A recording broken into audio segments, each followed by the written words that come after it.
course. All right. Hello, Jacob. Good morning. Good morning. Good morning. Oh my gosh, how are you?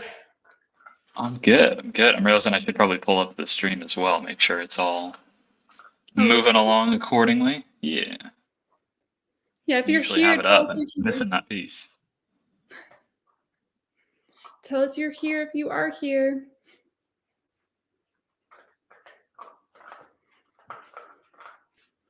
Says one person's here. Is it you, Jacob? It might be me. Perfect. You and me. I'll get my message typed out real quick. I'm here. What? Yeah, you might as well send that message to the group. I should say it. Send a message. It's trying to load.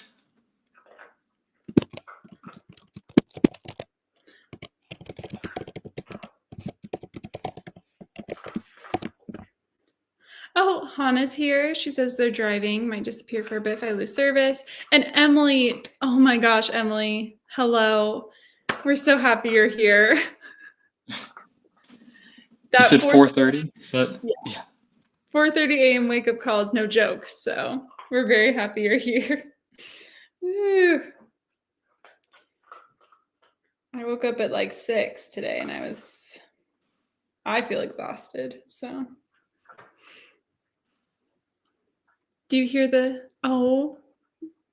Brennan did say he loves to see Quincy. Love to see Quincy make an appearance. Everyone meet Quincy. She's gonna get her ears for most of it. Oh, Quincy. Hi. Oh, she's precious. She does great, this sort of thing. Just hangs out, stares into the wall for a while. It's great. She'll lay down, maybe hear snoring in a little bit. I know you might hear crunching for a bit. Kibble time for the puppies. Okay, well, to start off, happy Easter, everyone, if that's, Happy Easter. Your thing. Look at my mug. Love the little ears on the handle. Is this a new one? I got it at a thrift store, yeah. That's awesome. I feel really passionately about it, but how do I hold it and still show it off? There we go. You just palm under. Just no handle. I feel very passionately about it though.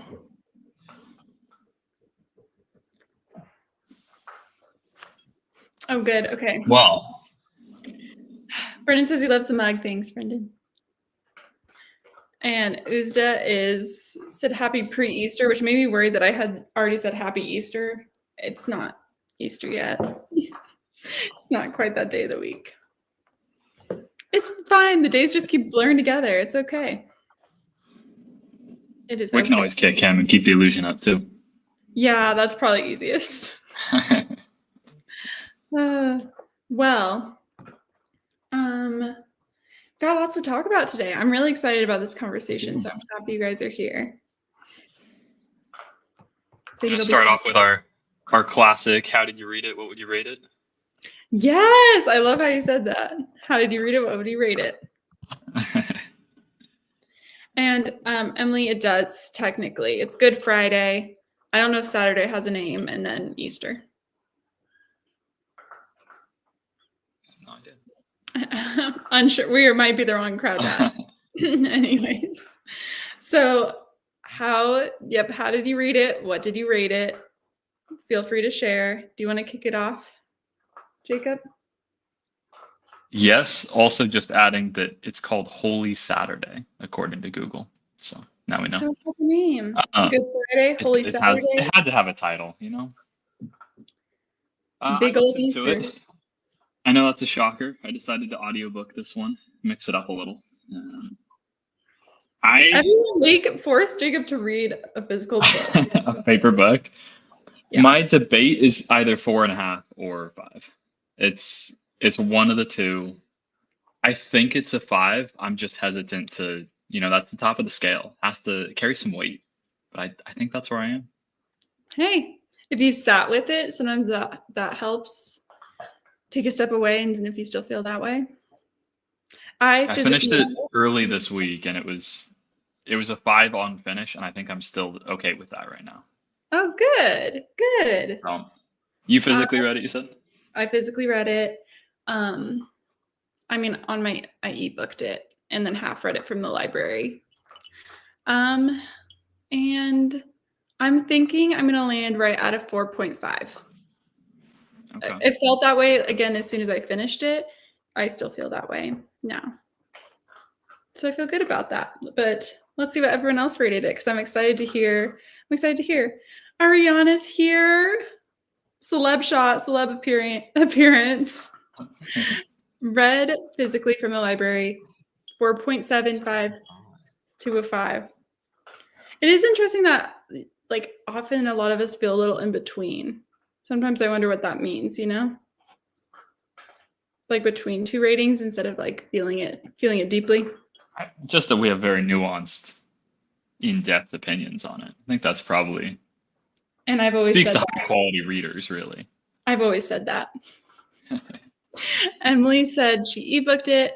I don't know how to rate it. Still a bit shocked over the ending. Finished at midnight. Oh, so you were just like, just came off of that, back up at 4:30 a.m., ready to talk.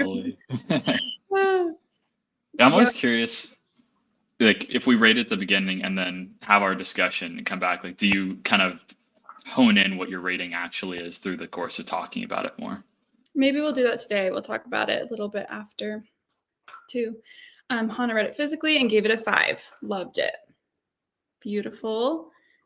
Lyndon ebooked it and gave it a 4 out of 5. Wait, are people just telling me this is out of 5? Am I dumb? Narni, did you just mean it's a 4.75 out of 5? Someone explain that to me now. I feel.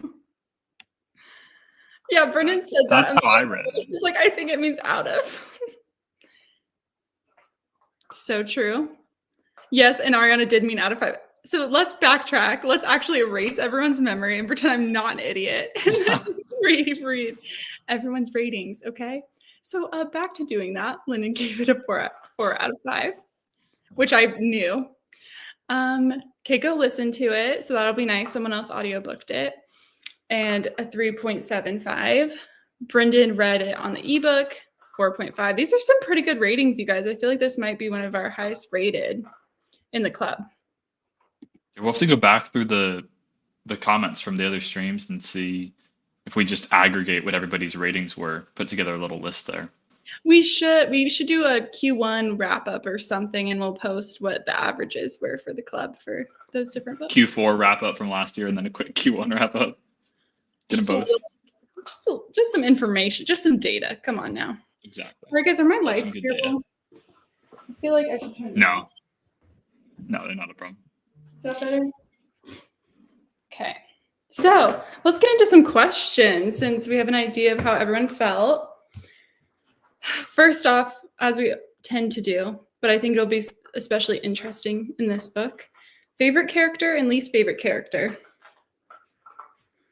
Somehow I feel like I'm always on the spot with this one. Like, I know we talk about it's first question every time, and somehow every time I'm thinking it through for the first time right now. I think my gut response is Kara. Mm-hmm. I feel like she was just everybody else had this like uncertainty at various points on what their motivation was or how they actually felt about like any of the given situations. And Kara, I felt like you knew it was very clear the entire time how she felt about all of it. She never like wavered in her willingness to like, yeah, make the decision. Let's just do this. Yeah. Yeah. I wonder if that comes from her being young too. Yeah, a little bit of it, like just naivete. I think when you're young, you have more conviction sometimes. You know, like feels like there's less nuance to things. And maybe there truly is less nuance. And as adults, we like, you know, extrapolate or put a lot of that onto those situations. But so I get why you like her. She's a very strong character. I think there were a lot of the characters that I generally liked, but if I'm trying to pick a favorite, I don't know, where do you lean on it? I think it's hard. I actually want to say say our main character's name because you audiobooked it. Siona. I almost want to say her because I really did like Dommel, but if I'm saying that right, but I did really like him. But she had the most growth to do. And she went through that struggle of trying to like deconstruct, trying to understand another community, and then ended up, obviously, as we know, like dying for that belief. Spoiler! Oh shoot! Spoiler! And I think that's a really hard burden to carry. And I think it's a very hard character to like and to write likable, for her making racist comments, her believing these things at the beginning, you know, and then like really turning it around and like wanting to seek truth above what's accepted or what's believed in the society. Should we go through people's Definitely favorite? had a lot of growth through it. Favorite. I think we got some least favorites in there. Do you want to throw out our least favorites as well? Renthorn they set up some really easy. Yeah. Renthorn is really easy to hate, but also I'm like, he's just, I don't know, something about Brigham, like her mentor, who's like, like that pretend good, you know, like, which is he was knowingly bad and just hit it.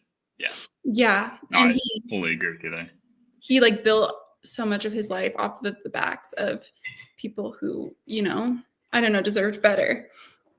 And he just acted like that's just how it is, as if he has no control over his decisions almost, you know, like putting it on something else.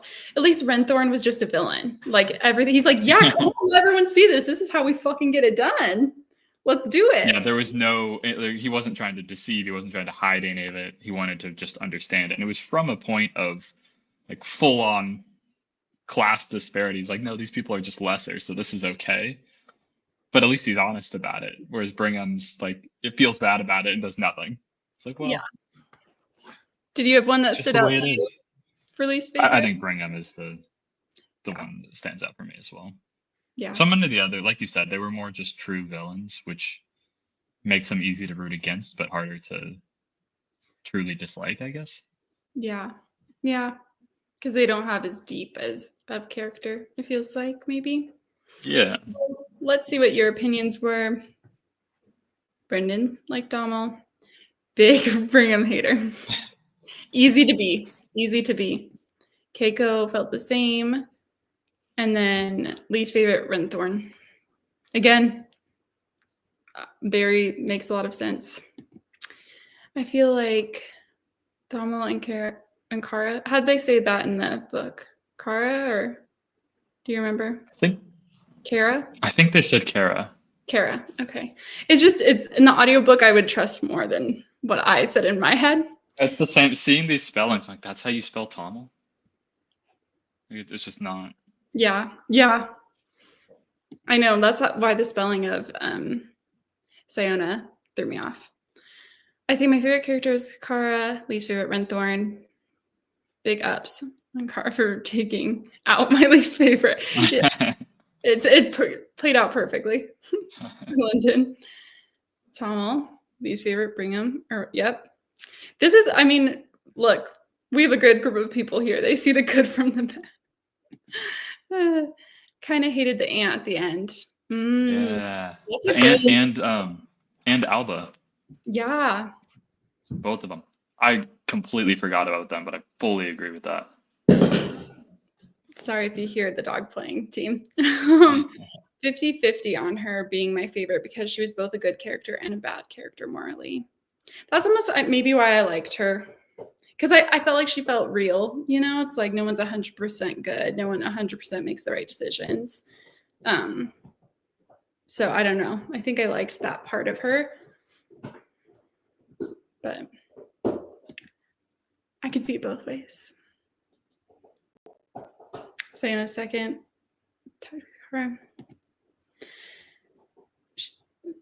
Hannah also liked her. I read a lot of reviews by people who hated her, but I feel like she's written that way on purpose. You're introduced to the world through her very flawed views.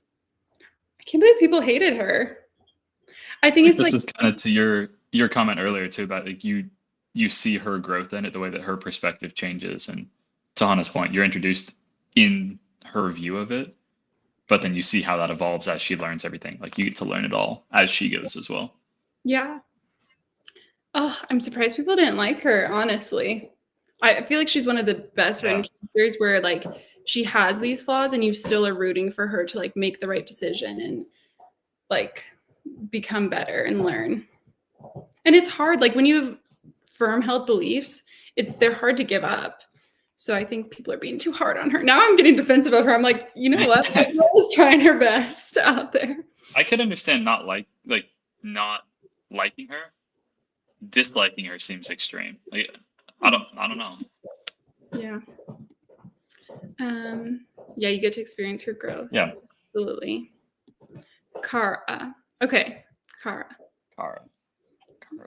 I'll try to keep that in my brain. My gosh, that's how the narrator said it. Okay, good to know. Good for me. We're just trusting the narrator on all of these. That should be right, though. If that was wrong, that's none of my business, you know? Well, I feel like this kind of brings up what I feel like was a major theme in the book, which is kind of the morality part of it, or the morals of these people. And very early in the book, they have that discussion on your intentions versus your actions and what makes a person good. So I'll read the little excerpt, and then we'll talk about that. Yeah? It's a heavy talk. So the first man lives his whole life with good intentions, every decision made because he believes it aligns with his values. Yet let's say that he pressures his wife into bearing children, but it only makes her miserable. Maybe he fast tracks a building project because he's eager to see it completed. The building collapses, several of his workers die, leaving their families behind in poverty. He lends money to a friend, only for that friend to invest in a scam that ruins him. This pattern holds through his entire life. The majority of his well-intended decisions end in a disaster. So the second man has no such good intentions. Every decision he makes is out of self-interest, spite, intent to harm, or whatever motivations his culture might deem unsavory. Yet let's say his employee he demotes ends up thriving in her new position and forms great friendships there. Maybe his cruelty promotes his wife to leave him, and she moves on to a happier life with someone else. When he sabotages a rival's project, that money is then reallocated to a better cause that improves many lives. The majority of his actions end up changing his community for the better, despite him having no good intentions. So when those two souls are weighed before the gates of heaven, who gets in? Who is the good man? This is a big question, right? It's just like, there's no right or wrong answer to it, I feel. No? I think I've circled on it a little bit. You know, we obviously talked about it briefly the other day, just laying out this passage, but I think for me, what I've settled on is that the intentions are what matter more than the actions. That's where I would start the argument, is if I had to pick one. The actions are out of your control. Like you're judging it off of the results rather than the process. I would rather, pick the person or be the person whose intent is for things to be good, and acknowledge that the results of it are like there's some amount that's outside of your control. I think that's my initial landing spot on it. What's your take? I don't know if you like my take. So that's the whole discussion. I think they're mostly even in the end. I think those two souls have moved through life maybe in different ways, maybe doing more harm than good, maybe doing better than the harm that takes place. But I don't think that changes the integrity of their soul. So if we try and put it into the book, trying to think of examples from that, and we take like Brigham, since he's seems like pretty universally hated here. Yeah. His actions obviously harm what's the name of the group of people? Q. All right, I don't know how they said it. KWEN. Q. I don't know how you said it when you read it. Quinn, the Quinn. Okay. Yeah. Looked up pronunciation. So obviously he's like directly harming the Quinn, but everything that he's built is improving the lives and helping the rest of the people in the main city there. Forgetting all my proper nouns from this book, but forgetting it's helping the people in the main city, hurting the Quinn, but his intent behind it is good. I think I'm arguing against myself. His intent behind it here is good, despite the fact that it's knowingly harming all these people. He's trying to improve the lives of the people there, and he's okay with the costs, essentially. Yeah, but that's why it's like him and Renfield, right? Like Renfield moves through the world not wanting to do good. But do I think Renfield is a better person than Brigham, or Brigham is a better person than Renfield? Or Renthorn, sorry. What was Renfield from? I think Renfield's Dracula. That's Dracula. I think it's Dracula. I was in the same, yeah. Renthorn, You think who's the better person of the two of them? Neither. Neither's the better person. I don't think either's better than the other. I don't know. Maybe let's see people's opinion. Let's get some other thoughts in here. Let's get out of our soundboard. I thought it was a good demonstration of impact versus intent, and how sometimes having good intentions or thinking you do, like Brigham, doesn't stop the impact on other people. Absolutely. I never watched The Good Place. I've heard of it. Yeah, but I definitely heard that concept. I think I fall into the camp that good intentions are most important. I think too that naturally, if your intention is good, the results are more often going to be positive.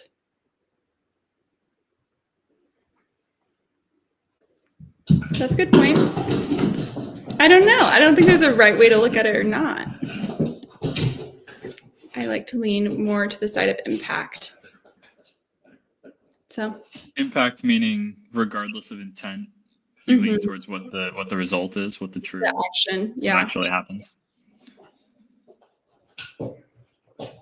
About our life, I feel like to me it seems like it matters more the actions that I took, not what happened afterwards. So your initial intent kind of as well is what you're thinking instead of like what happened afterward. Emily too says, I think intentions are most important. However, actively remaining ignorant, etc., part of intentions. Yeah, like if she just gone with the status quo because of the greater good, that's willful ignorance. I think that's like. And bring up. Yeah. I agree with that. People could have good intentions, but understand how their intentions can impact others. And I also think that it can be extremely challenging for those who have the self-awareness. Yeah. Keiko also says she views pretty equal, but leans towards impact as well. Gosh, you guys are I love just reading this. Because also intentions feel subjective. Like good intentions for someone could not be for others. Yeah, we could look up historical and current movements. Yes, that was something we were gonna. Sorry, dog is playing. That's something we were gonna talk about a little bit. Like, not get too in the weeds of it because we'll keep it short and lighthearted as much as we can.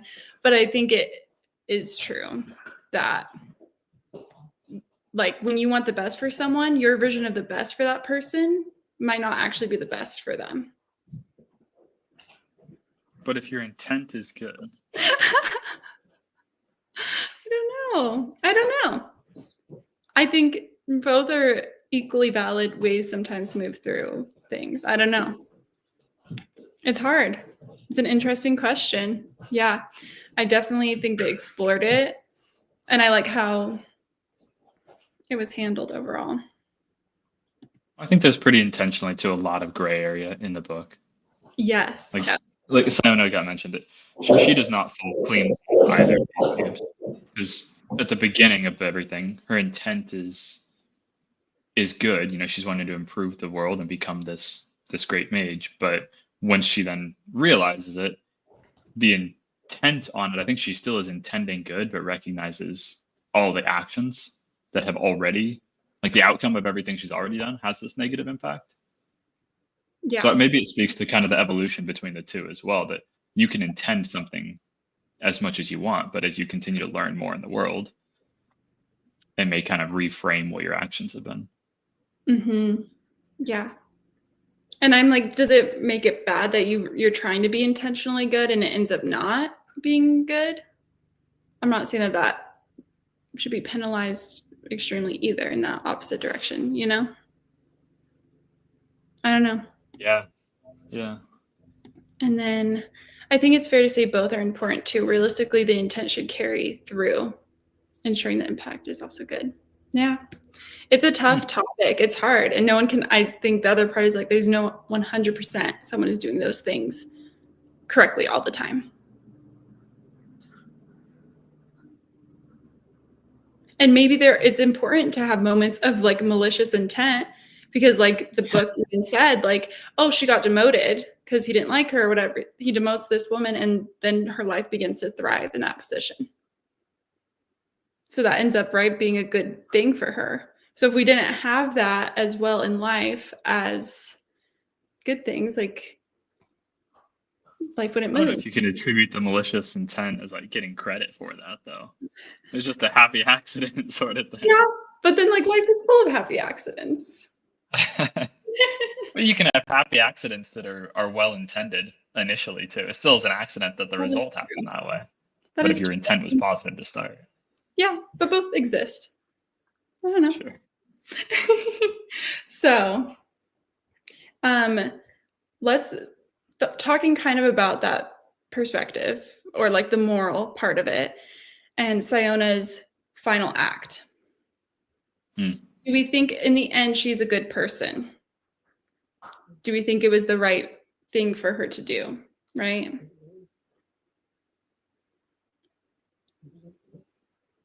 I think I would say yes, because it wasn't her first go-to. Like she exposed that this was what the truth of it was and gave the opportunities for there to be change before what the final act was. That I think does matter in the context of the final act. I would vote yes, good person. Yeah. Does her action actually end up being good? Right? Because they might just continue to do what they already do. Yeah, she kind of takes herself out of the equation from like being able to continue to push it towards positive. And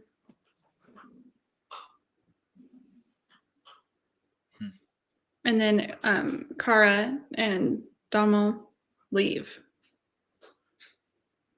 Right? Which is also a fair ending, and we can talk more about the ending too, but it's not like those people who are carrying the truth and know more about the situation, they're leaving the situation, right? They're not sticking around either to see how that plays out. Not that it is their job to, but I don't know. You could reasonably see a world where however long in the future they're back to the exact same pattern because, yeah, the people who are aware of the truth aren't involved anymore.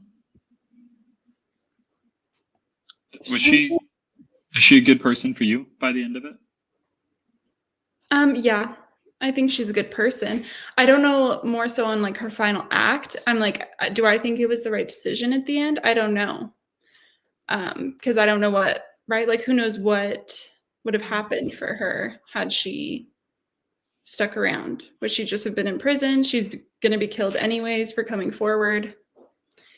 Yeah, I think we kind of know that because she wasn't the one that initiated the final, like because Tommel is the one who actually initiated the final piece of it. We already know that her piece in it was done. She already drank the poison. Yeah. Let's see what everyone thinks. I think so. I honestly didn't know how they were going to get out of that one, but I feel like seeing how the society reacted, they needed a full reset, and a sacrifice is worthwhile. And then she also said, it also mentioned that they would bury this in the history books. Yeah. And since she did that, it can't be buried. It's too big. demands new perspectives. Because they did. And it was funny. I did also like how they drew parallels at that point, like, because they put down that, like, the community so much for being like, look how they act when something happens like this, like fighting and rioting.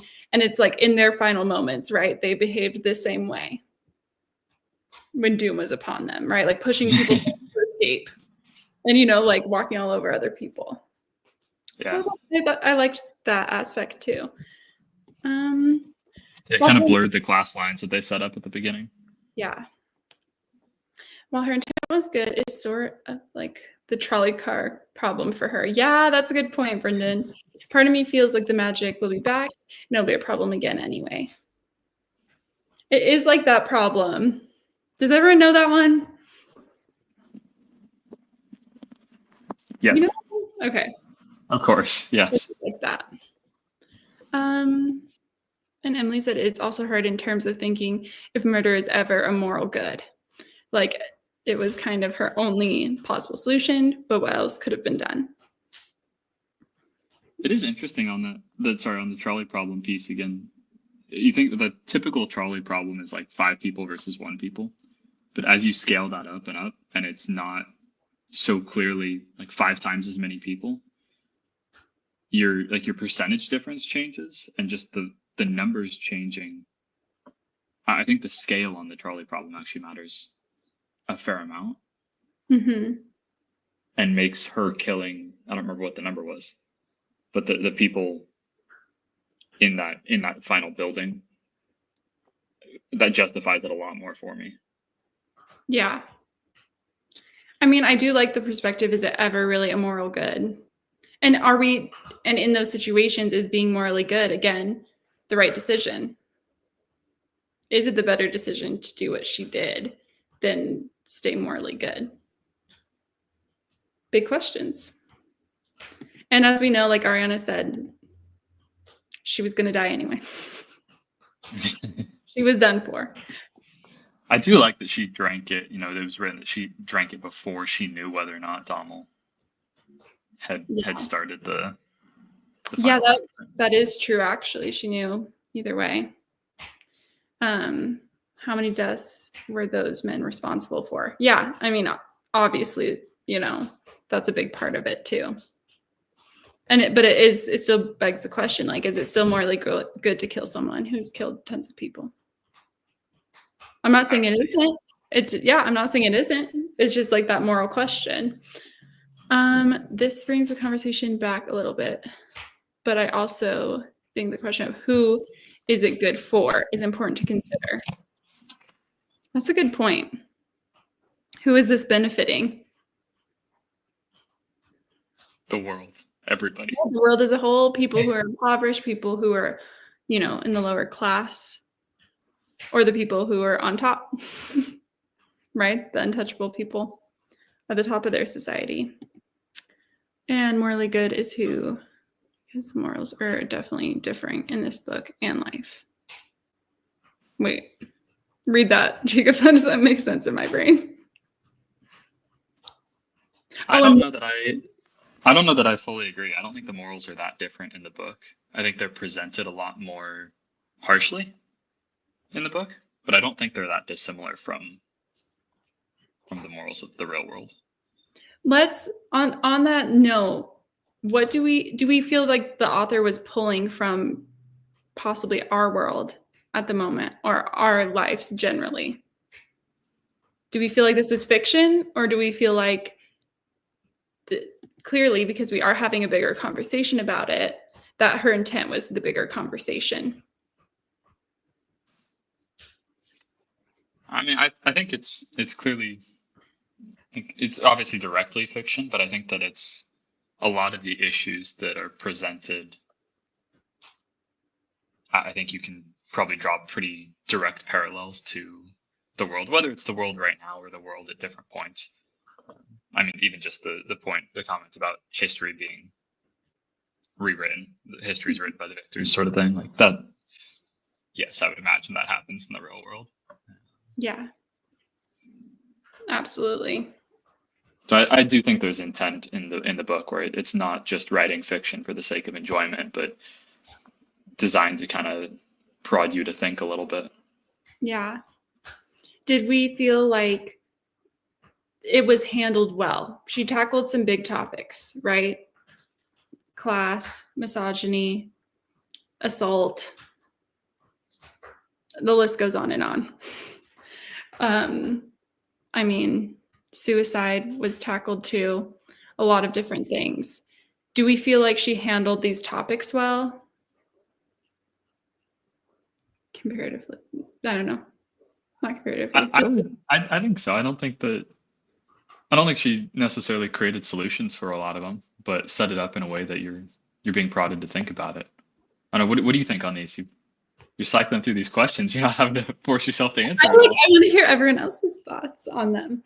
I definitely think the parallels were put there on purpose, right? To make you think and give you a chance, which is why fiction is beautiful, giving you a chance to see life through someone else's eyes and their experience, their lived experience, and being able to look back maybe on your choices or what's happening in your world and how it could be similar and what you could do.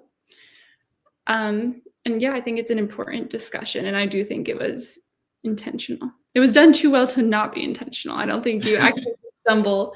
I will say that was the one thing with the book that maybe was, and this is an adult book, right? I don't think it's YA, because that would probably change this feeling a little. We can check. Okay, she definitely had she was hammering in the point, which I think is great. I think it might have been a little overhammered for me. But if it is YA, then I would understand more about that. The message was, you were supposed to get the message. You know what I mean? Goodreads has it as fantasy, dark academia, fiction, adult, high fantasy, magic. Okay. So no YA. So I stick with my 4.5. I'm going to stick it. That's what brought it down. If I looked at this and it said YA, you would have, it's a 5 now? Probably it would be closer. I just think some of the things were a little like hammered in for me. A little heavy-handed, which is fine, right? When you want people to understand the point. But I think sometimes for adult, you can leave a little bit, hold a little bit, and let people find it. But that's just probably a preference for me in books. Let's see what y'all are thinking. Okay. I don't know about specific events, though I suppose lots of goods are built with unethical labor, but the racism, sexism, yes. Yep, handled well, for sure. I think it for sure touches on topics that are present in our world, just exaggerated to get the reader to understand the weight of these topics. That's a good point, right? You're like given all these different stakes to see, you know, what could become of our world. And it's presented very directly. The exaggerated point that, like, blight obviously pulling the skin, like pulling everything directly off of everybody. Very extreme, but makes it really clear that this is directly where this is being sourced from. Yeah. Yeah. Absolutely. I'll let you read this one, Jacob. I have to go grab a puppy. All right. Back. I feel like she handled them well. No point that I was like, oh yikes. I think she did it in a real but gradual way. I loved her writing style.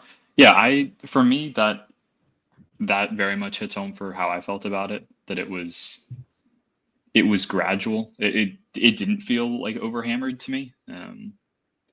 I think partially because it was all new for Sayona as well. So had it been like an omniscient narrator where we already knew everything that was going on, I think it would have felt like too much. But because Sayona was discovering it as we were, I completely agree that it felt genuine. Mm-hmm. I did love her writing. Mm-hmm. Coming from an avid gruesome fantasy reader, I would not put this as a YA. Okay. Good point. I don't know. Gruesome for you? Who's that? Yeah, does this fall into that? I'm getting too old. I don't know where the line is for YA. She did talk about a lot of heavier topics that are important to touch on. For the most part, I think she implemented each topic fairly well. And then the topics are for sure heavy, but not in a suffocating way. Yeah. Also random, but I love the Gilded World descent into grim, dark vibes in this book. Yeah. Like how it starts feeling so beautiful and all encapsulating. I also like that it came full circle, right? Like you have the first chapter where they're trying to get in, and then the last chapter they're leaving. I liked that part a lot. I like when things feel like they come full circle. And there's parallels like that, bookends, if you will. Yeah. Mm-hmm. But yeah, the end feels like very dystopian, you know, right? This like gilded palace, and then all the rubble, rubble afterwards. Yeah, I'd say things were definitely not subtle, but I didn't think it was too much. That's like, I'm still very close to a 5, so I don't want to knock it too hard or anything. It didn't knock me off of my feelings, but we're not talking about a 2 rating or something. It's 4.5 for you. Yeah, it just was like I could have done a little like subtle on a few things for me, just to be like, I don't know. Sometimes that makes it more eerie for me, you know, like, or you're like getting into it a little bit more. I don't know. We talked about that way back at the first discussion with Headless Horseman. Legend of Sleepy Hollow. That like there's definitely value in leaving things to the imagination a bit. You can imply all you want, but if you leave some of that creativity to the reader, and I think I like that part when that's present. I did think she Hopefully did. We're not talking you out of a 4.5 here. No. I did really like how she handled religion, honestly, and kind of the deconstruction of religion. And that's again why I thought our main character was a strong character, because growing up with certain beliefs, having a community, a family, or whatever that has certain beliefs in a direction, and trying to find your own path with it, or find whatever your version of that is, I think is a very hard process. And I think that was probably what I thought was handled the best in the book as far as those more difficult topics.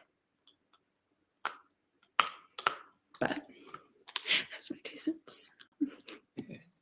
Hannah also loved the writing. Yeah, I thought it was well written for sure. I thought the descriptions of what happened to people who were blighted was way more descriptive than I was expecting. So not YA level description, yeah. But I was here for it, 100%. Let's see, what was Lemon's rating? Was it 4.75? 4 out of 5. 4 out of 5. Okay. So let's talk maybe about the ending. I know we've kind of touched on it. Okay. Was anyone surprised that Donald at the end does what she had asked him to do, despite being initially very against doing it? Are we surprised she drinks the poison so willingly? Did that shock you? And then the very end, are we surprised that like their community leaves the city to go back to their lands, you know, like their life before that they're originally trying to escape? A lot of big questions. The one that jumps out to me out of those is that I definitely was surprised she drank the poison. Because at that point, the whole second half of the book, she's fighting back against all of this to just go along with drinking the poison. I was expecting more fight right there. Mm-hmm. I don't know. Did you see that one coming? You usually have a good read on these. I like to call things and trying to put it together. But no, I was shocked that she drank the poison so willingly. I thought that like she had come up with an antidote or something, if I'm honest, when she originally drank it. I was like, she's like gonna cackle and be like, you can't fucking kill me. So I was surprised that she does end up dying. And she like willingly accepts that fate. Yeah. So does that make her a martyr for you? It's a little bit back to the good conversation. Like her willingly dying there, does that make her a like an icon if this continues to move forward and they're trying to revolutionize what this system is she then looked on as a catalyst for that? See, I think that's so difficult for me, and that's why I have a hard time deciding if I think she made the right decision at the end or not. Because That's why I asked. Yeah, she's so intelligent.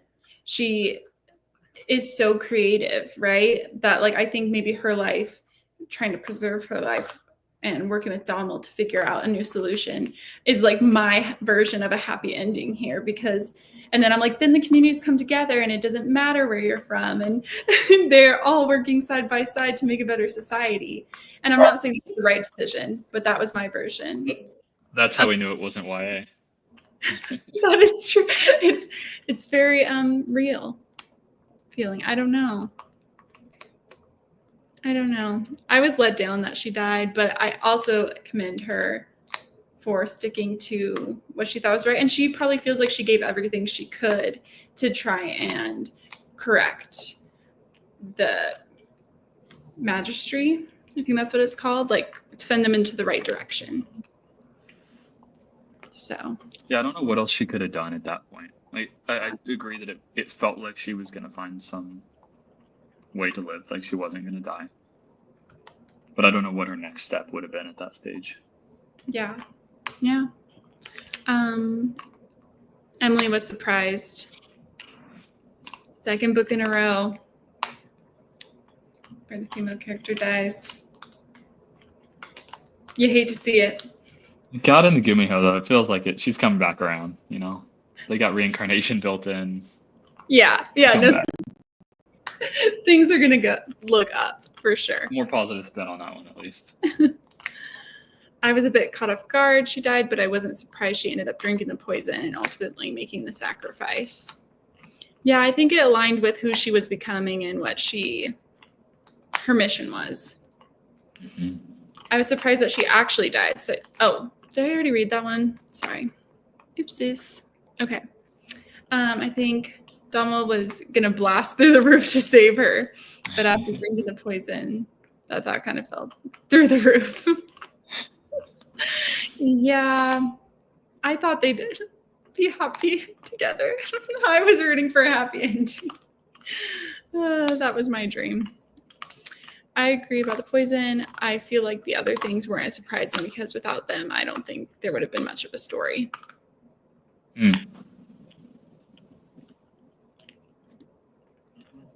I was surprised she drank the poison right up until the channeling spell started, and then it actually seemed like a good move. Yeah, she didn't feel the pain of blight killing her. Not getting blighted, yeah. She's like, I'm already out, friends. I'm already done. That's why she drank it so quickly. There was no stalling. She's like, if Donald's going to do this, I've got to be out. I got to be done. Got to be done for. Yeah. I like that she died because it felt more realistic than idealist. Yeah, and that's totally, I had an idealist view at the end that I wanted to come to fruition. Like the ending we got felt to me like the happiest ending we could have gotten out of the situation. The idealist ending would have felt forced in some way. So much of the book was harsher. I think if we had the idealist ending, it wouldn't actually have been as good. Yeah, that's fair. I mean, you can believe that. I was optimistic for a rescue. Yep, and happy ending until the poison was down. Yeah. Well, I think our final thoughts here we could maybe bring it to kind of the happier notes about the story. So, how did everyone feel about the magic system? Were you surprised that was how they were sourcing magic? And was it easy to did you follow the magic system easily? And then maybe I feel like, yeah, let's answer that. And then I have a final thought, final question. But what did you think of the magic system, Jakey?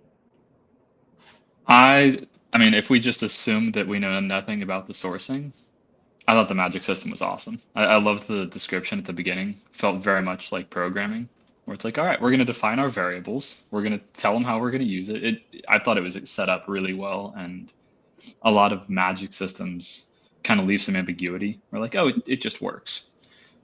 Yeah. here's how you use it, and it just works. And this felt like it actually set up the structure for how everything works, and you have to define all your parameters for it. If you ignore that it's coming from Blight, then I feel like it was a great magic system. Yeah. One of my favorites. I liked it. I liked the like symbolism too of like the magic, like what it does to, right, like how they get the power to do these things. So I liked that. And I thought it was like there was like you said, I would just parrot you because it's like a true magic system. You truly know how it works. It felt like coding. It felt like those things like mashed together, what it would create. I think it was well thought out, and it's been a minute since I've read a magic system that I felt like, yeah, like they spent time on that.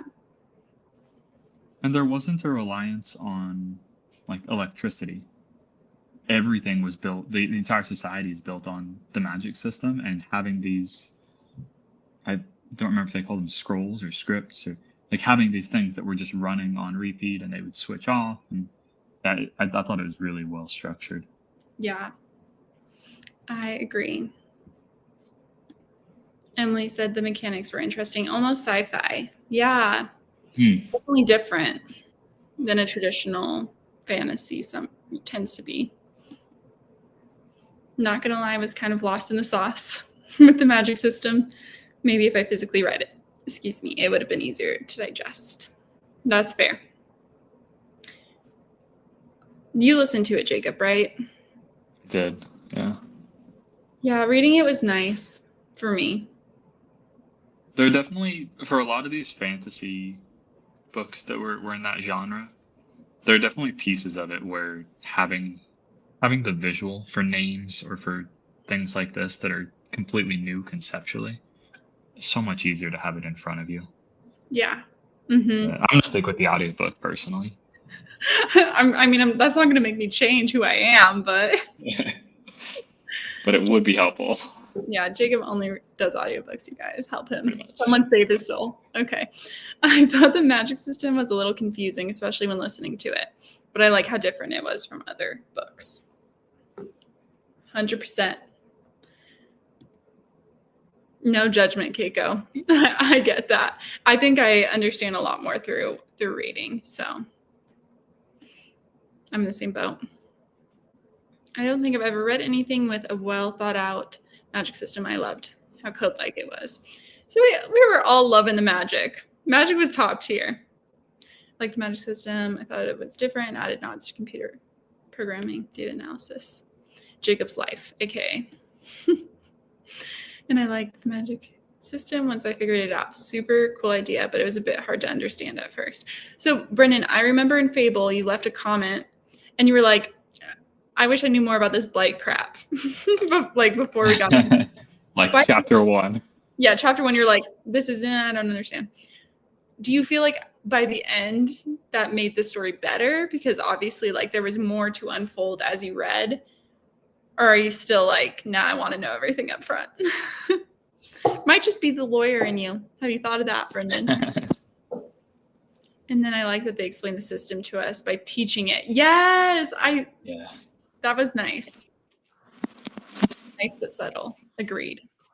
I thought it set up Siona's intelligence too on the teaching it. She broke it down really well. Mm-hmm. Which maybe, I mean, obviously it's just for our benefit at that point, but yeah, I liked how that set up the dynamic between her and Dommel. Yeah. And then she's like, shit, he's smart. he's got this figured out. And it's interesting too, right? Because she's like from a community that like of women that have not been allowed to learn to this level. And I think that might have made her more eventually open to realizing like, oh, these other people who aren't given opportunity are also intelligent and have the capacity that I have and haven't been given opportunities like I haven't. So it probably made her more agreeable with that or like able to accept that. Brendan, yeah. It made her feel better. But I stand by my Fable comment. Oh, that's fair. I think it would have been tougher to like Siona if you knew at the beginning what the blight was, even if she didn't know, it would have been tougher to not just judge her for it inherently. Yeah, I think that's Or very view her as more just ignorant as opposed to naive. Yeah. And I like how they show how intelligent she is and how hard it was to figure out that this is what the blight was doing. You know, it makes you feel better about like them just not knowing.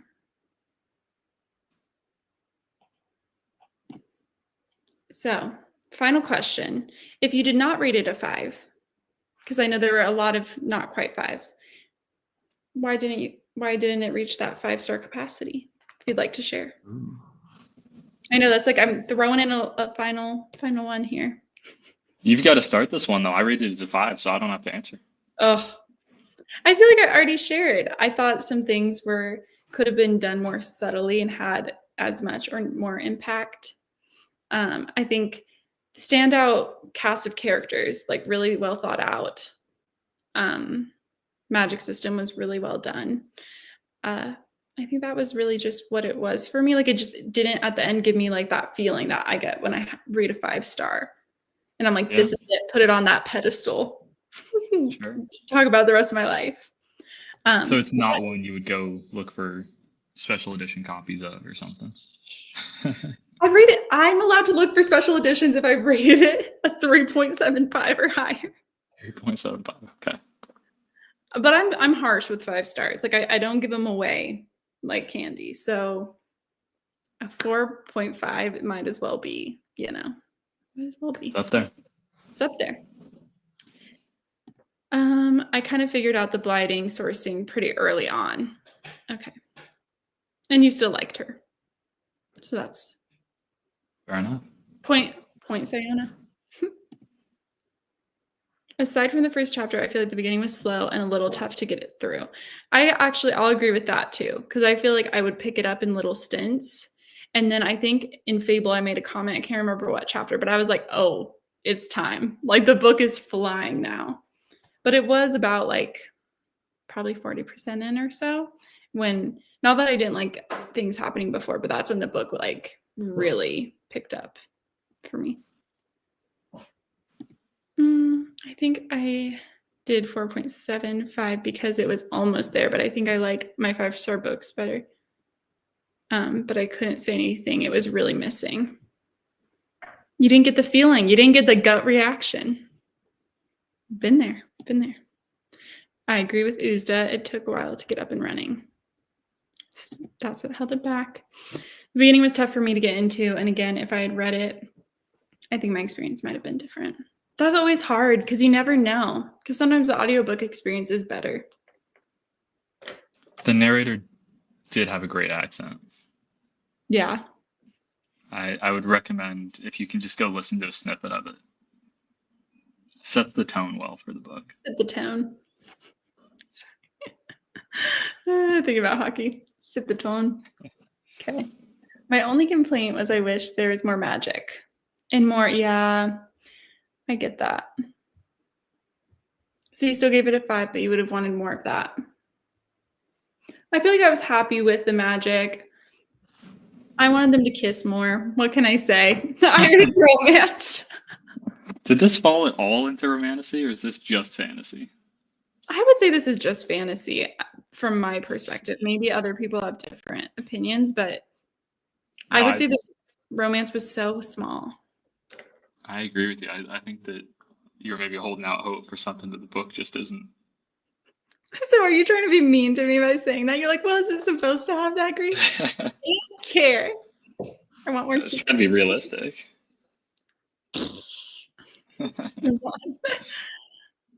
Oh, the accent threw you. That can be hard because you got to get used to the reader. Yeah, that makes sense. I read it in 2 sessions, so didn't get the slow start feeling because I powered through it. Sometimes that's better.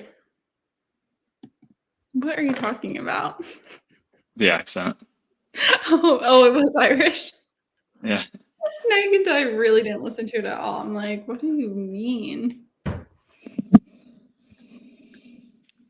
I should listen to a clip so I can be on the same page as you guys. Well, any final thoughts? I feel like it's time for us to talk next book club.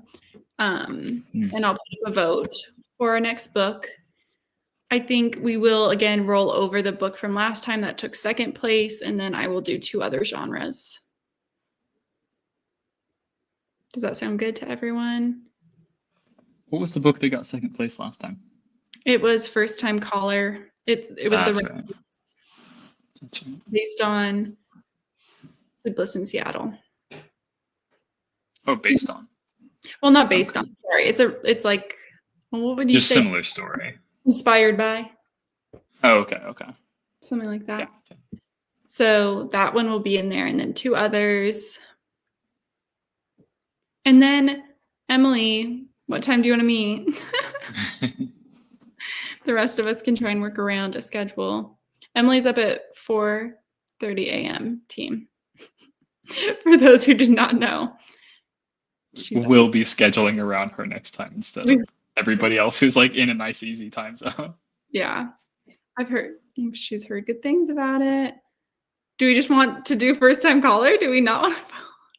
And not leave a vote open? That ruins Jacob's day. He's like, I don't get to vote for something that's not a romance? What do you mean? I'm pretty sure I voted for First Time Caller last time. In like 2 hours. We should go look at the results. You did vote for it? I think I did. Okay, we'll do an afternoon one next time. Sounds good. And Saturday is probably better, Emily, right? Because that would be your. No, is Sunday better? Because that's your. Am I off? Anyways, right? Because it's the day before, or is it the day after? We are the day before. We're the day before. New Zealand's ahead. Yeah.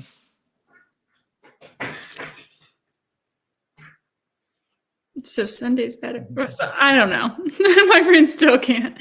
It's Sunday for you right now. So our Saturday's good for you, or our Friday. We'll have to balance it with Brendan's time zone as well. I know we got a lot of time zones in the chat, so we'll try and find something on a Saturday that is kind of bridging those times. Just a global operation here. It's a global. We'll find a time. We'll get there eventually. Would you guys, okay, last question, and then I'll let you free. All the hostages, I'll let you all free. Do we want a vote? Do we want 3 different books?